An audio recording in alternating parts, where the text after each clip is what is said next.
কয়েক মিনিটের প্রবল ঝড়ে অবরুদ্ধ হয়ে পড়ল পাঁশকুড়া হাসপাতাল যাওয়ার রাস্তা। অন্যদিকে গাছ কাটায় হাত লাগালো যুব তৃণমূল কর্মীরা। টানা তীব্র গরমের পর সোমবার সন্ধ্যায় ব্যাপক ঝড় বৃষ্টি শুরু হয় দক্ষিণবঙ্গে। স্বস্তির নিঃশ্বাস ফেলে এলাকাবাসী।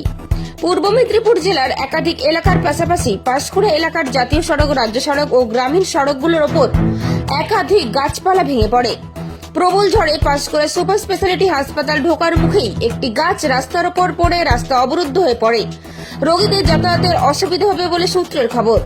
অন্যদিকে তমলুক পাঁশকুড়া রাজ্য সড়কের পাঁশকুড়া ক্যানেল বাজার এলাকায় রাজ্য সড়কের ওপর একটি বিশাল গাছ ভেঙে পড়ে, যার ফলে রাস্তা অবরুদ্ধ হয়ে পড়ে। পাঁশকুড়া 4 নম্বর ওয়ার্ড তৃণমূল কংগ্রেস কমিটির যুব নেতৃত্ব শেখ সমীর উদ্দিন সহ একাধিক স্বেচ্ছাসেবকরা দ্রুততার সহিত সেই গাছ কেটে রাস্তা যান চলাচলের উপযোগী করে। উপস্থিত ছিলেন পাঁশকুড়া পৌরসভার চেয়ারপারসন নন্দকুমার মিশ্র। পাঁশকুড়া ব্লকের একাধিক গ্রামীণ রাস্তার উপর বাঁশের ঝাড় এবং গাছ ভেঙে পড়ে। এমনকি পাঁশকুড়া পৌরসভা এলাকায় একটি বাড়ির ওপর গাছ ভেঙে পড়ে। পাশাপাশি একাধিক জায়গায় কারেন্টের তার ছিঁড়ে পড়ে বলে সূত্রের খবর। তবে ক্ষয়ক্ষতির পরিমাণ এখনো জানা যায়নি।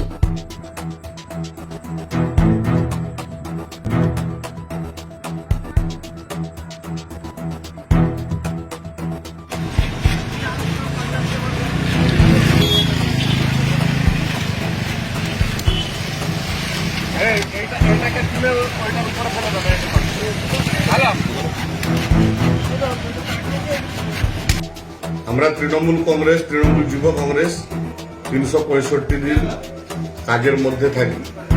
প্রবল ঝড়ের ফলে ইতিমধ্যে টর্নেডোর ঘোষণা ছিল। আমরা দেখলাম প্রবল ঝড়ের ফলে আমাদের বিভিন্ন জায়গাতে ক্ষতি হয়েছে, তার উপরে গাছ পড়েছে।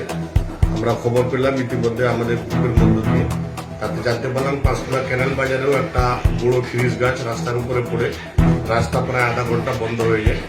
সঙ্গে সঙ্গে আমরা আমাদের সমস্ত তৃণমূল যুব কংগ্রেসের স্বেচ্ছাসেবক ভাইদেরকে নিয়ে আমরা গাছটাকে কেটে পরিষ্কার করি এবং এখন স্বাভাবিকভাবে গাড়ি চলাচল করছে, আর রাস্তা জটলা নাই।